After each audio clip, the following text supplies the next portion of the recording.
मोदी जी की गारंटी मैं सुनाता हूं आपको। सरकारी जो अफसर थे उनका जो ओपीएस स्कीम था नरेंद्र मोदी ने रद्द किया, उनके जेब में से पैसा निकालकर अदानी को पकड़ा दिया।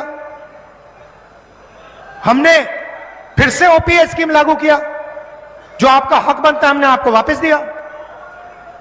तो आप एक बात याद रखिए, यहां बीजेपी की सरकार आएगी तो जो कुछ हमने आपके लिए किया, चाहे वो ओपीएस हो, चाहे वो स्वास्थ्य की योजना हो, 500 रुपए का सिलेंडर हो, अंग्रेजी स्कूल हो, ये सारे के सारे काम बीजेपी बंद कर देगी। पिछले एक साल के दौरान कांग्रेस सरकार ओल्ड पेंशन स्कीम को लेकर लगातार बात उठाती रही है।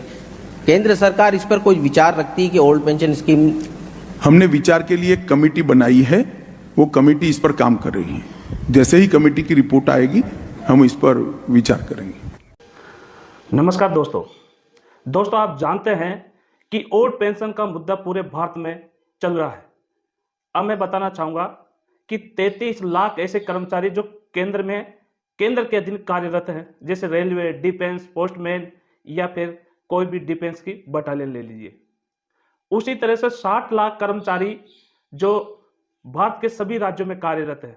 मतलब कुल मिलाकर 95 लाख ऐसे कर्मचारी है जो एनपीएस के रूप में आते हैं।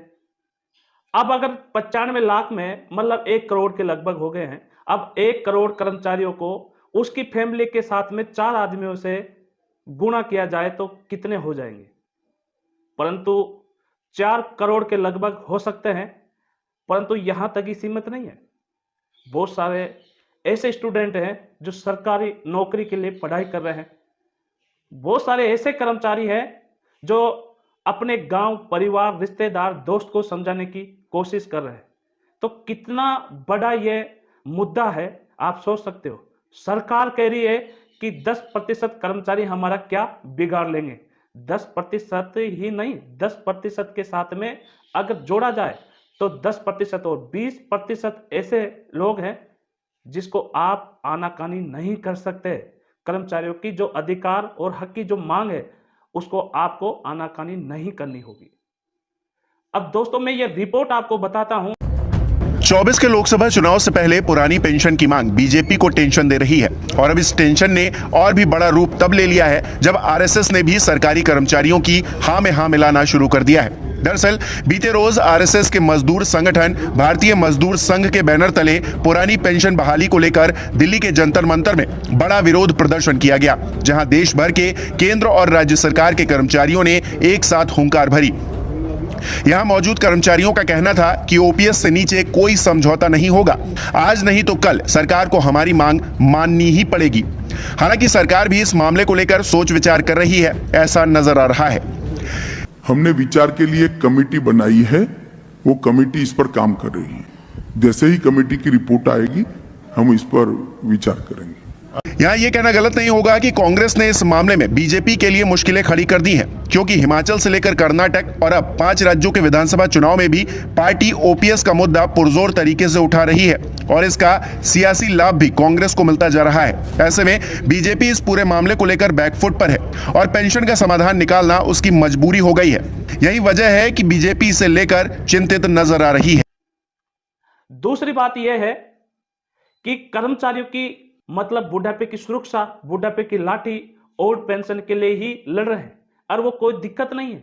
मैं आंकड़े आपके सामने रखना चाहता हूं कि सोशल मीडिया के माध्यम से, कांग्रेस के राहुल गांधी के माध्यम से यह कहा जा रहा है कि 10 लाख करोड़ रुपए मतलब अरबपतियों के माफ कर दिए, परंतु ओल्ड पेंशन देने के लिए मात्र 2 लाख करोड़ रुपए हर साल वहन करे सरकार, तो आसानी से ओल्ड पेंशन बहाल की जा सकती है। केवल 2 लाख करोड़ रुपए। अब 2 लाख करोड़ रुपए इस तारीख की बात करूं तो 2 लाख करोड़ रुपए कोई ज्यादा रकम नहीं है भारत सरकार के लिए। केवल 2 लाख करोड़ रुपए ही वहन करने हैं ओल्ड पेंशन के लिए। कर्मचारी अपने हक अधिकार के लिए लड़ते हुए ये भी बोल रहे हैं कि हमको अगर ओल्ड पेंशन नहीं दी गई सरकार के द्वारा तो हम सरकार बदल देंगे। और ये वास्तविकता जब पता चलेगा जब 3 दिसंबर को रिजल्ट आएगा कि सरकार के मन में कर्मचारियों के लिए क्या है। अभी 3 दिसंबर नहीं आई है, उससे पहले की मैं बात कर रहा हूं कि सरकार के और भारतीय जनता पार्टी के मन में क्या है कर्मचारियों के प्रति और कर्मचारियों के मन में क्या है ओल्ड पेंशन के प्रति। यह आकलन है चुनाव और रिजल्ट आने के बीच के।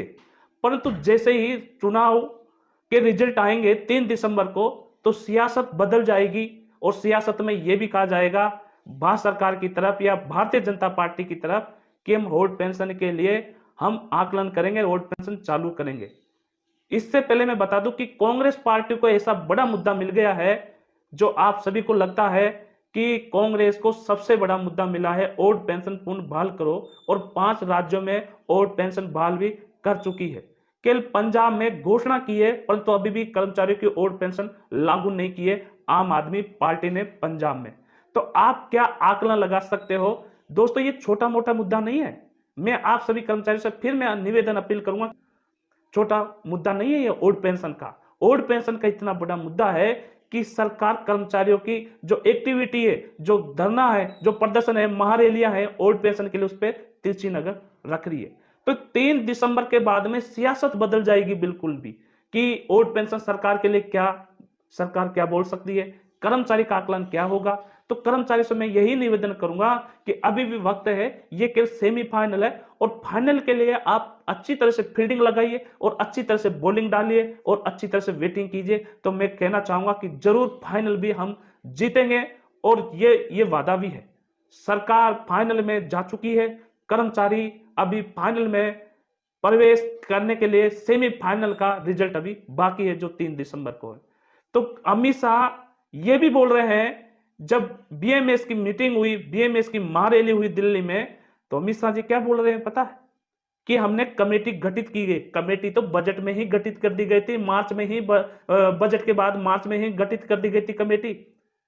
वित्त सेक्रेटरी जिसकी अध्यक्षता कर रहे हैं टीवी स्वामीनाथन जी। तो 8 महीने हो चुके हैं, तो रिजल्ट क्यों नहीं आया उस कमेटी का? अब कमेटी में ओल्ड पेंशन का कोई जिक्र नहीं है, ओल्ड पेंशन का कोई जिक्र नहीं है। कमेटी में केवल यही जिक्र है कि एनपीएस में क्या संशोधन किया जाए। तो मतलब सरकार का भी देख रही है कि जो ये 5 राज्यों के चुनाव है, उसमें सरकार के ऊपर कर्मचारी का जो ओल्ड पेंशन पर वोट का कितना मत, ये साबित करता है कि कर्मचारियों के पक्ष में ही 3 दिसंबर को रिजल्ट आएगा। ये सरकार देख रही है, भारतीय जनता पार्टी देख रही है।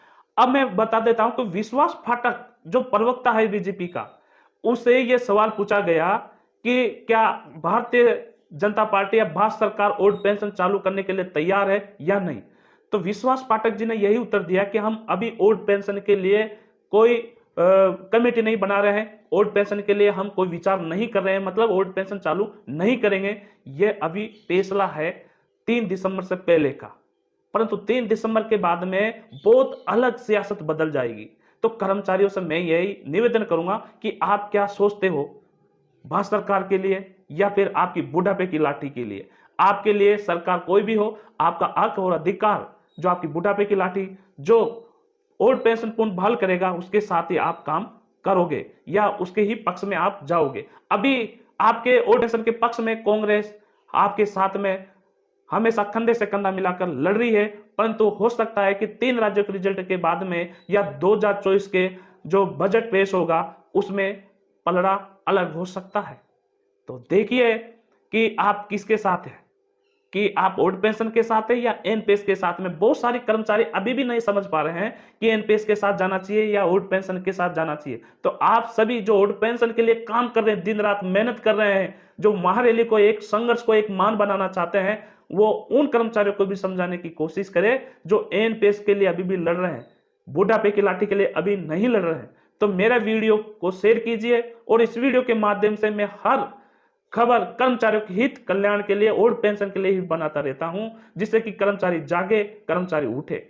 आप 1 करोड़ ऐसे एनपीएस वीन कर्मचारी हो जो आप 10 करोड़ को आप विश्वास दिला सकते हो। अगर आप 40 फैमिली परिवारों को समझाओगे तो कम से कम 10 परिवारों में हसर होगा कि वो ओल्ड पेंशन के पक्ष में ही वोट करेंगे 2024 में और उस पक्ष में ही जाएंगे। क्योंकि कोई भी व्यक्ति हो, चाहे मजदूर हो, चाहे वो किसान हो, चाहे छोटे दुकानदार हो, कोई भी हर का जो बेटा या बेटी पढ़ रहा है तो वो केवल नौकरी के लिए पढ़ रहा है। अगर नौकरी में भी आएंगे तो एनपीएस में ही पेंशन के लिए वो हकदार होंगे, परंतु पहले ही लड़ेंगे तो ओल्ड पेंशन के लिए वो हकदार हो सकते हैं। ये बड़ा मानना है और बड़ा विचारधारा आपको रखनी पड़ेगी आम आदमियों के बीच में।